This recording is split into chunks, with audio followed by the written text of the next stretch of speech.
Hello everyone, this is Narration, and today we will be taking a look at Saga by Brian K. Vaughan and Fiona Staples. We would like, as always, to show you a little bit of the book itself. This is the volume 1 that we have here, book 1 it says. And we would like to show you a little bit of the book and the art itself before we begin breaking it down. You see the credits. The pages are very magazine-like, very plasticky, as you can see. This is a little bit of the art. See it, I'll just real quick show you some of the art.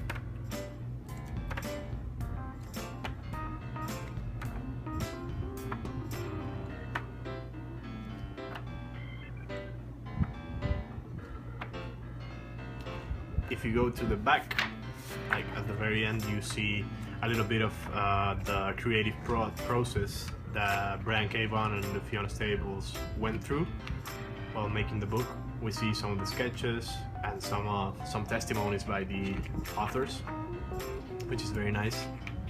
We see some of the covers, and at the back we see some sketches by Fiona herself, so you guys can see a little bit of the, like I said, the creative process that goes on.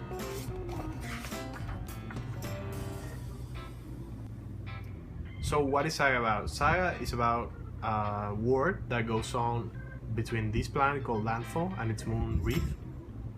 And this is the setting, a very complicated setting. And we go directly to the introduction of the main characters, which are Marko and Alana, who happen to be opposing forces, because Alana is from the planet itself and Marko is from the moon, but they have developed a relationship, and as a result they have been able to procreate, despite the fact that many believed that this was impossible.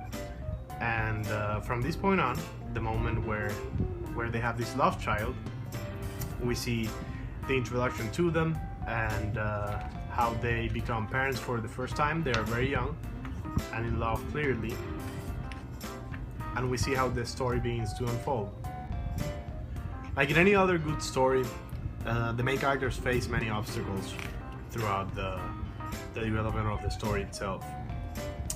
And through these many obstacles is how we see how the secondary characters are introduced, which we find that are amazing in this particular book, because the characters, the ones that should be the weak characters, are actually very strong, and we like them, some of them even more than the main characters themselves. For example, the Will and the Lion Cat. As many of you guys that have read this can see, these guys are amazing, and we feel like they are even stronger in some cases than even Alana and Marko themselves.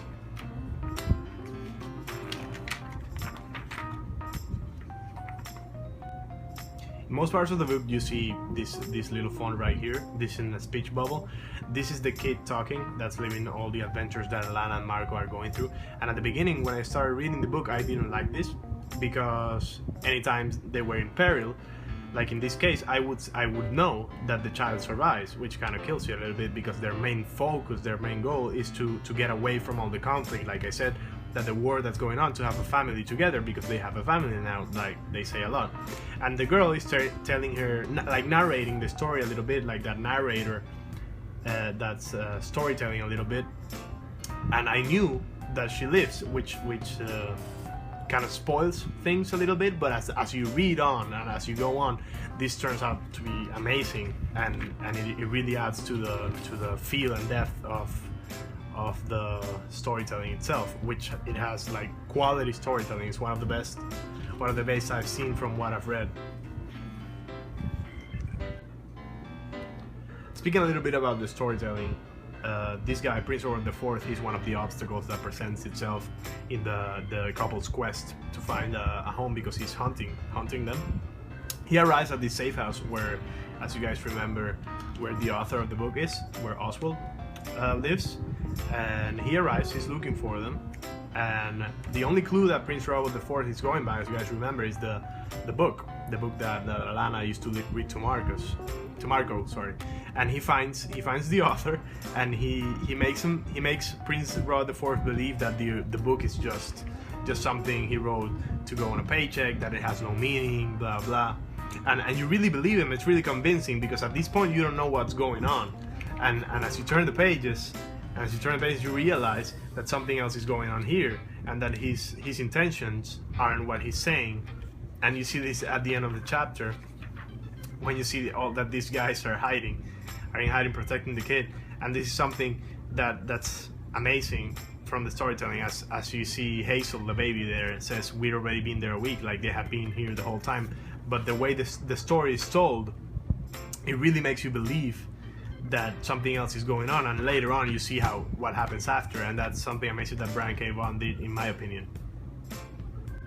Something we didn't like about the book in particular is that we usually enjoy more dense reads, more heavy reads, darker, if you will. And this is a very very lightweight read, very cheesy sometimes, but the whole thing is disguised by the fact that it's a fantastic setting, you know, with all the planets and the war between the moon and the planet itself. And the truth is that it has some things that are very cliche, very cheesy, like this scene, for example, as you guys remember, Slave Girl, when the Will goes to find her, when he's looking for sexual release in Sextillion, where he goes and he's introduced to a little child, a little defenseless child, you know, innocent and stuff, and then the Will saves her and kills the guy, the pimp that's handling her, and she's grateful to him, and etc. You know, that's something that's very cheesy, very cliche, and I didn't like that much. But like I said, it's disguised by the fact that it's a fantastic setting, and that just makes it more bearable, if you will. But still, the story's great. When speaking about the characters themselves, let's go in order from, you know, main characters to secondary characters and etc. Marko is one of the main characters. He's part of the couple, and we see this guy's character development is very strong, because we see he's introduced to us as a pacifist. He's a vegetarian. He's very family oriented. He's a father, and he has given up on fighting despite the fact that he was a soldier. And later on we see how he's motivated by this when his parents take him to a battlefield, and that's where he gets this hatred for the planet. That's the opposite side in the conflict for him. So in this particular scene we see how they are forced to fight these guys, the ones to catch them, one of the many obstacles. And we see that he goes on a rampage and is very, very violent all of a sudden, despite the fact that he has said that he won't kill anyone anymore, and that he won't use violence anymore. And we see that he's speaking of cutting their fucking heads, and then he's shot with his tranquilizer gun by Alana, and tells him to stop. And this really shows us what his true nature is, that he has like a hidden violent nature, but he's willing to change, because now his life has changed, and he has a baby now, and a wife and a family to take care of, so he has changed in that sense. And when speaking about Alana, the other main character, we see that she has had a change, obviously, because she has a kid now. But before, she was very, you know, carefree, not a care in the world. She used to her reading, her prison guard duty, and etc. as a soldier as well. And now she's faced by this whole situation. Now she has a kid with something from the opposite side of the conflict, and she's forced to do all these things that she's not good at, which is being a mom. As we see, she has many mistakes as a mom. She doesn't know how to properly breastfeed, etc., etc. And we see that she's a very constant character throughout the storytelling. But later in Volume 4, we see her change a little bit, but we won't be talking about that as of yet, because this is Book 1, and that comes later. One of the secondary characters that's very interesting is the Will, which is a freelancer. He seems to do mercenary work for money, and he's definitely a very likable character. We even like him more than we do the main characters, Alana and Marko, because he has a very interesting development. We feel like he goes to Sextillion to find solace and spend the money he gets from the person that hired them to hunt Alana and Marko. And we see that he has some sort of parental desire of some sort, the way he saves the kid and he feels like the need to be the hero and etc. But he has some insecurities that are very showable. And something that's very nice about him is his companion, which is Lion Cat, which is an awesome character, we feel like, despite the fact that she doesn't say much. And this cat has the ability to tell when people are lying or not, which is very useful for the Will as a freelancer, so he can know when people are lying to him. Something that's very nice about Lion Cat is in the later on when he's fighting the kid's Hazel's grandma. When Hazel's grandma pokes her in the eye and she loses her eye, I was actually cheering for the Lion Cat more than I was for the grandma, which was a little bit weird, I found, because they're hunting them, you know, hunting the main characters. And I definitely hope that the Will comes back in one piece from the whole accident that he had at the end of book 1, so we'll be looking forward to that. Another secondary character that we like a lot is Prince Robot IV. Why? Because he's a machine, but he's humanized a lot by the fact that he has a kid coming.